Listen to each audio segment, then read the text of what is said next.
Frères et sœurs, nous abordons donc un nouveau psaume. Nous continuons notre déambulation un peu erratique au fil des psaumes qui nous sont proposés chaque jour dans le psautier. Et c'est en m'appuyant toujours sur les commentaires des pasteurs Lelièvre et Maillot, ainsi que le commentaire du Père Vesco, que je trouve de quoi nourrir ma réflexion et ma méditation aussi. C'est le psaume 34 que nous étudierons aujourd'hui, donc 34 ou 33 dans les traductions catholiques. Je vous laisse le temps de le lire.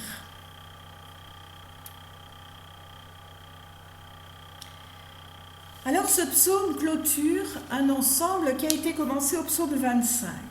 Et comme le psaume 25, c'est un poème acrostiche, c'est-à-dire que chacune des strophes en hébreu commence par une lettre de l'alphabet, même si, comme au psaume 25, il manque une lettre, la lettre Wav, et que, comme aussi le psaume 25, une strophe supplémentaire est ajoutée à la fin.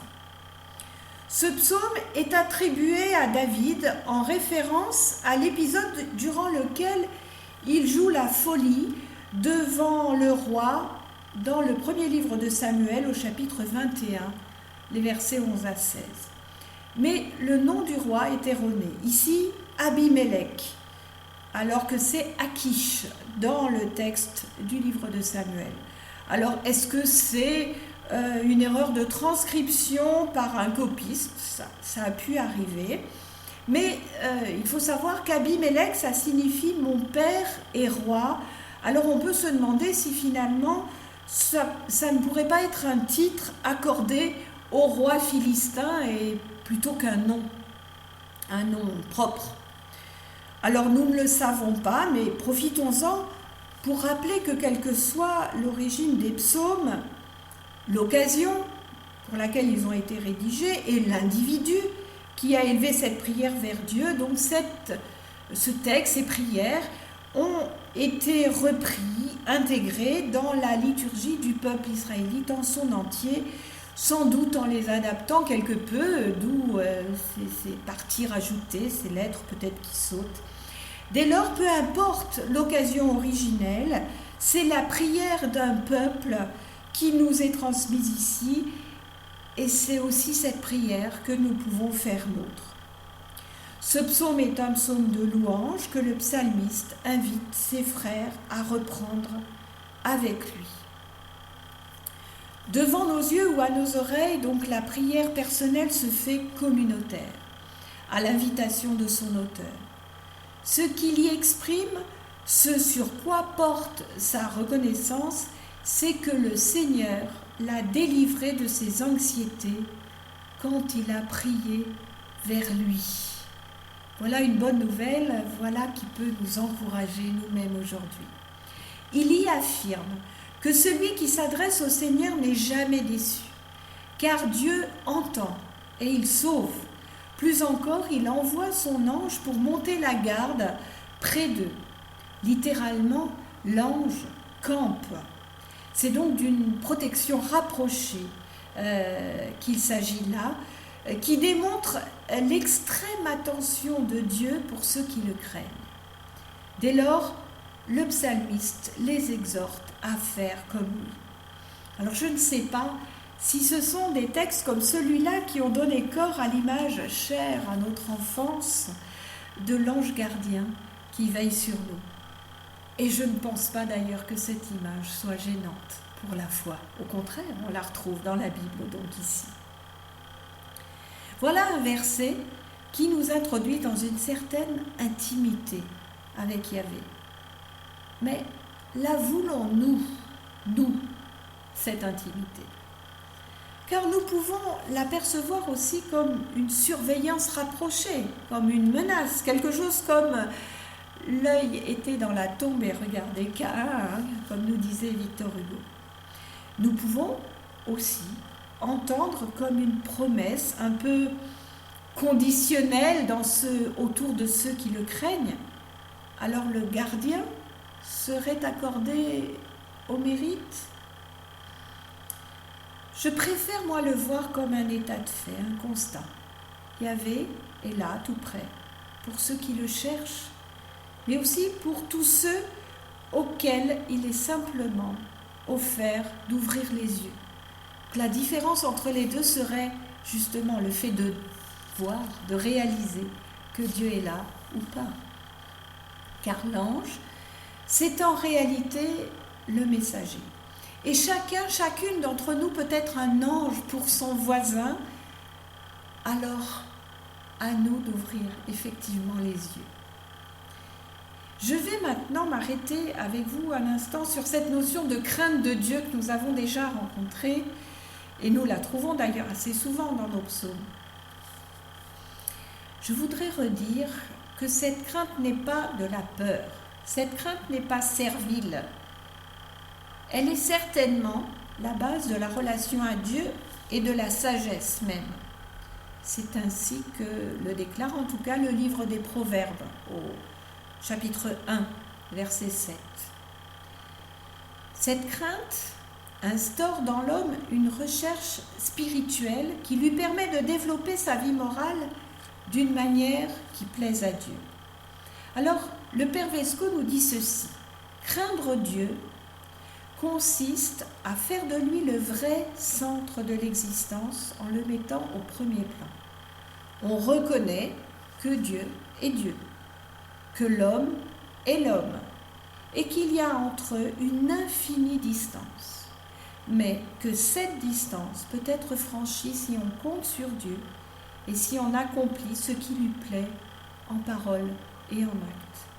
Celui qui craint Dieu n'a pas la prétention à l'autosuffisance. Cela me paraît fondamental à une époque comme la nôtre où tant de nos contemporains ont oublié de faire de la place à Dieu dans leur vie, mettant hélas trop souvent l'homme, et même un homme quelque peu divinisé, à la place de Dieu. Et cela ne leur apporte certes pas le bonheur. Or, c'est bien au bonheur que le psalmiste invite le croyant.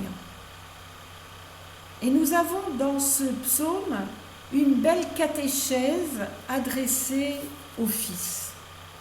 Venez écouter, leur dit le psalmiste, je vous apprendrai à craindre le Seigneur. Et il donne comme une définition de ce qu'est craindre le Seigneur avec cette question: aimeriez-vous voir chaque jour le bonheur? Alors comment répondre non à une telle proposition? Eh bien, voici la recette. Garder sa langue du mal, éviter le mal et faire le bien, chercher la paix. Voilà ce qui procure le bonheur. Notez bien qu'il n'est pas question de morale là-dedans, mais bel et bien de chercher le bonheur pour soi. C'est quelque peu égoïste finalement. Alors ne nous en privons pas. Faisons le bien. Cherchons la paix. Évitons la médisance, les ragots, tout ce qui traîne ici ou là, et nous serons heureux. Voilà le programme que nous pouvons aussi, comme le psalmiste, offrir à nos enfants. Donc notre psalmiste témoigne encore une fois de sa conviction que Dieu regarde l'homme. Ce n'est pas la première fois que nous retrouvons cette notion dans nos psaumes. L'attention de Dieu pour l'homme se manifeste d'abord dans son regard. Le juste ne sera pas à l'abri des malheurs, mais le bonheur prendra une autre forme. Même quand il sera accablé, déprimé, le cœur brisé ou l'esprit écrasé selon les traductions que l'on veut donner au verset 19, le Seigneur restera proche de lui. Le juste a de nombreux malheurs, dit le verset 20, mais de tous, le Seigneur les délivre. Ainsi, le vrai bonheur ne consiste pas dans l'apathie de l'homme, le fait de ne pas souffrir, mais dans la sympathie de Dieu pour lui. C'est la crainte de Dieu qui permet cela, Ainsi, bien loin d'être une peur, elle est le plus sûr chemin vers le bonheur au travers des difficultés. Elle est ce qui me permet de repérer que Dieu est véritablement à mes côtés. Le cœur de l'homme peut se briser puisqu'il n'est pas de pierre, nous rappelle le Père Vesco en s'appuyant sur le prophète Ézéchiel, mais Dieu reste auprès de lui et le sauve. Dans une vidéo du site Campus Protestant, Sœur Évangéline, diaconesse de Reuilly, prend l'exemple des amis de Daniel qui étaient dans la fournaise ardente. La prière ne les a pas retirés de la fournaise, mais ils n'ont pas été brûlés. On comprend bien que le peuple d'Israël dans son entier ait pu faire son profit d'un tel psaume au temps de l'exil.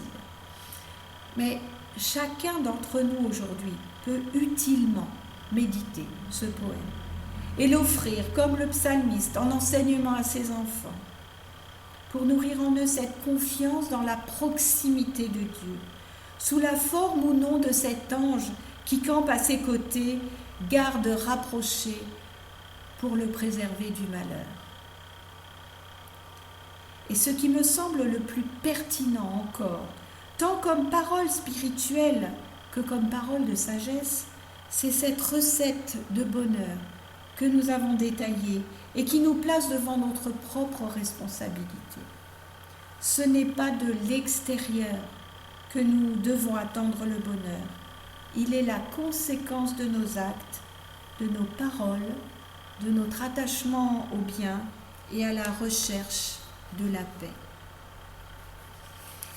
Le psaume se termine par ce verset vraisemblablement rajouté, puisque hors alphabet, et qui invite à s'abriter en Dieu.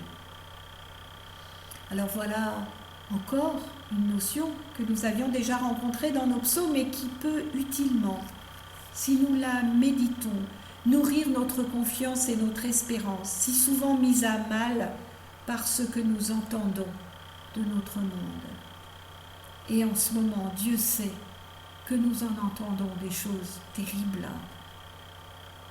Alors, rappelons-nous, si nous avons notre responsabilité personnelle dans notre bonheur, nous ne sommes néanmoins pas abandonnés par Dieu. Et nous ne devons pas considérer l'homme comme détenant seul le pouvoir de faire ou de défaire, de créer ou de nuire. Dieu est là, à nos côtés, qui regarde et qui veille. Peut-être connaissez-vous ce beau poème qui parle des pas sur le sable et où Dieu dit « Mon enfant, les jours où tu ne vois qu'une trace de pas sont les jours où je t'ai porté. » C'est ce que je vous souhaite de comprendre et de ressentir dans vos vies. Bonne journée et à demain.